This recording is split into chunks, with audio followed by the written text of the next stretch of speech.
6. Newton's laws of motion. 6.11 Systems and Newton's laws. Dynamics is the study of the effect of forces on the motion of objects. The central principles of dynamics have been summarized in a series of statements known as Newton's laws of motion. The term laws does not mean that these principles hold true in every case, or that, like God's laws, they are immutable. Scientific laws are man's attempt to organize his observations of the universe in a sensible and predictable way. Consequently, they are imperfect and subject to change. A law describes a relationship among observable phenomena that has been experimentally validated. It is usually a mathematical expression that the majority of scientists accept as true for nearly all practical situations. Any exceptions are usually well understood or else have not yet been discovered. Before discussing Newton's laws, you must understand what they are used for. Physicists study the mechanics of systems. You may think of a system as a complex, interconnected collection of parts, such as an electrical system, a plumbing system, or even the postal system. In physics, a system is whatever is inside an imaginary boundary chosen by the physicist. It may have one or more parts. We will usually study systems with only one or two objects to minimize the complexity of the problem. The system concept changes the way we define the word object. An object may be a single, discrete particle, but it could also be a rock, a quantity of gas molecules, a flock of geese, a space probe, a planet, or even you. Everything applicable to the problem and affecting the system exists within the system boundary. Everything outside the boundary, its surroundings, may be ignored if it doesn't somehow act on the system. Developing the skill to correctly identify the system in a problem will vastly simplify the solutions to physics exercises. 6.12 Newton's first law of motion. Newton's first law generalizes Galileo's principle of inertia. Newton wrote in Principia, "Every body continues in its state of rest or of uniform motion in a right line, unless it is compelled to change that state by forces impressed upon it." A more modern version of this statement is, "A system at rest will remain at rest, and a moving system will move continuously with a constant velocity, constant speed and direction, unless acted on by outside unbalanced forces." The first law establishes two conditions. If all external forces on a system are balanced, then its velocity remains constant. That is, no acceleration occurs. If all forces acting on a system are not balanced, then a non-zero resultant force exists, and the velocity changes, resulting in an acceleration. Mathematically, the first law can be expressed as sigma F is 0, same LA is 0.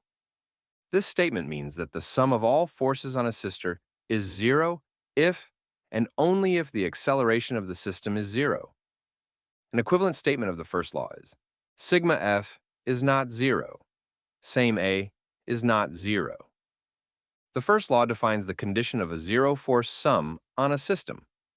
However, zero total force does not mean that there are no forces on a system, only that their vector sum, or resultant, is 0.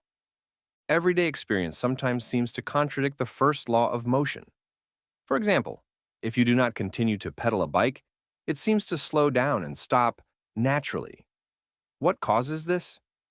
From the first law, you can predict that there is some unbalanced force that slows the object friction. Even when an unbalanced force is imposed on the system tends to resist a change in motion. This tendency was identified by Galileo as inertia. The concept of mass was developed by scientists to quantify inertia. When the vector sum of all forces on a system is 0, it is said to be in mechanical equilibrium. A system in equilibrium has a constant velocity. A system at rest, in a given reference frame, is in equilibrium with a constant velocity equal to 0. We will refer to mechanical equilibrium frequently in our study of mechanics. Newton's first law predicts that, without unbalanced forces, moving objects will travel in straight lines. When the young shepherd David defeated the Philistine hero Goliath, he propelled the pebble with a sling similar to the one shown in Figure 6-24. The principles of operation of a sling are simple, but putting them into practice is not. When the sling is whirled in a circle, the sling applies an unbalanced force to the stone that causes it to move in a circular path. When one of the thongs is released, the unbalanced force is removed from the pebble. It begins a straight-line trajectory in the direction of its instantaneous velocity at the moment of release. 6.13 Newton's second law of motion. The second law is the most general of the three laws because it gives an operational working definition of the concept of force. It tells us how to measure a force, assuming that we can measure the mass and acceleration of a system. Before we state this law, let us consider an experiment that illustrates the relationship between mass, acceleration, and unbalanced forces. Case 1. If you pull a 1 kilogram mass across a frictionless surface with constant force, as measured with a spring scale, you observe a change in velocity and acceleration of the mass. Case 2. If you pull the same mass with a larger constant force, you note a larger acceleration. If you repeat with many different forces, you begin to recognize a pattern. Case 3.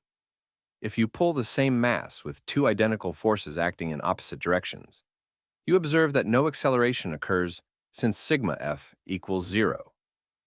Case 4. If you pull the same mass with two identical forces in the same direction, you observe that the acceleration is twice as great as with one force. Case 5. If you pull a 2 kilogram mass with the same force as in case 1, you note that the acceleration is half as great. In the Principia, Newton wrote, "The change in motion is proportional to the motive force impressed, and is made in the direction of the right line in which that force is impressed." In other words, the acceleration of a system is directly proportional to the sum of the forces, resultant force, acting on the system and is in the same direction as the resultant. In a mathematical form, the second law is written: A equals open parenthesis sigma F close parenthesis over m minus 6.1. From equation 6.1, you can see that the acceleration of a system is inversely proportional to the mass of the system. In other words, if you double the mass of dump truck by adding rocks to the dump box, a given force applied by its engine will produce an acceleration only half as great as for the empty truck. The second law states that acceleration is the response of the mass of the object to an unbalanced force. The force is the cause, and acceleration is the response of the mass. The SI unit of force, the Newton, is formally defined as follows. 1 Newton is the total force that, when applied to exactly 1 kilogram, produces an acceleration of exactly 1 meter per second squared. In SI base units, 1 Newton equals 1 kilogram meter per second square equals 1 kilogram, 1 meter per second square. The second law equation is usually written: sigma F equals m times AI, 6.2. The previous two examples were one-dimensional situations. However, the second law applies in 2 and 3 dimensions as well. The second law formula is a vector equation. Consequently, both sides can be resolved into corresponding component equations. Sigma F of x equals ma of x. Sigma F of y equals ma of y. Sigma F of z equals ma of z for 3 dimensions. 6.14. Newton's third law of motion. Newton recognized the need for one additional postulate to complete the fundamental laws of dynamics. The existence of the third law can be demonstrated using 2 spring scales, as described below. Each scale is a separate system. Hook the spring scales together and pull them in opposite directions. Both record the same force when the springs are slightly stretched and held stationary. The force read on the right-hand scale is being exerted by the left-hand scale, and vice versa. This shows that there are 2 forces involved in each spring scale system: the force applied by the scale on something outside its system, and the force acting on the scale from outside the system. Newton's third law describes this balancing process. In his own words, to every action there is always opposed an equal reaction, or the mutual actions of 2 bodies upon each other are always equal and directed to contrary parts. While the English translation of Newton's Principia use the words action and reaction, these terms are not completely descriptive. Action-reaction force pairs can exist even if there is no visible action involved. to express this concept in more familiar terms. If system X exerts a force on system Y, then Y exerts a force of the same magnitude on X, but in the opposite direction. We denote the force of object X acting on Y by Fx arrow Y, where the arrow means acts on. The other force in the action-reaction force pair is Fy arrow X. In equation form, the third law can be expressed as Fxy equals negative Fyx. Forces have four properties as a consequence of the third law that you must keep in mind when solving physics problems. All forces occur in pairs. Each force in an action-reaction pair has the same magnitude. Each force acts in the opposite direction in line with the other force of the pair. Each force acts on a different system. Students who don't understand the fourth property often have difficulty solving physics problems. According to the third law of motion, every force in nature is one of a pair of forces.